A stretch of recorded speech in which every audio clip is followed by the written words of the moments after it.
বিশ্বব্যাপী ভিসা নিষেধাজ্ঞা কঠোর উপায়ে গ্রহণযোগ্যতা হারাচ্ছে বাংলাদেশের পাসপোর্ট। যুক্তরাজ্য ভিত্তিক হ্যানলি অ্যান্ড পার্টনার্সে প্রকাশিত গ্লোবাল পাসপোর্ট সূচকে বিশ্বের সপ্তম দুর্বলতম পাসপোর্ট বিবেচিত হচ্ছে বাংলাদেশের পাসপোর্ট। 2025 সালে প্রকাশিত 106টি দেশের মধ্যে বাংলাদেশের অবস্থান 100তম। অর্থনৈতিক উন্নতি সত্ত্বেও উন্নত ও উন্নয়নশীল অনেক দেশ বাংলাদেশিদের ভিসা দিতে অনাগ্রহ দেখাচ্ছে।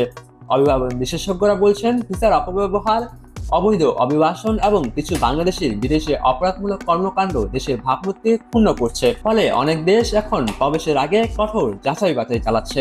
জানা গেছে, অনেক বাংলাদেশি ভ্রমণ ভিসায় বিভিন্ন দেশে গিয়ে অবৈধভাবে কাজ করতে সেখানে অতিরিক্ত সময় অবস্থান করেন এবং পরে আটক ও নির্বাসিত হন।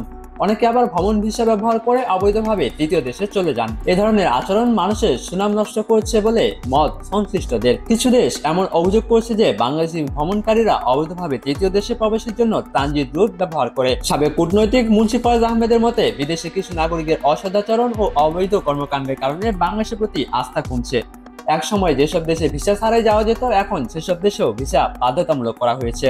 এমনকি ভিসা নিয়েও বিমানবন্দরে বাংলাদেশি যাত্রীদের অতিরিক্ত জিজ্ঞাসাবাদ ও তল্লাশির মুখে পড়তে হচ্ছে শুধুমাত্র পাসপোর্টের পরিচয়ের কারণেই।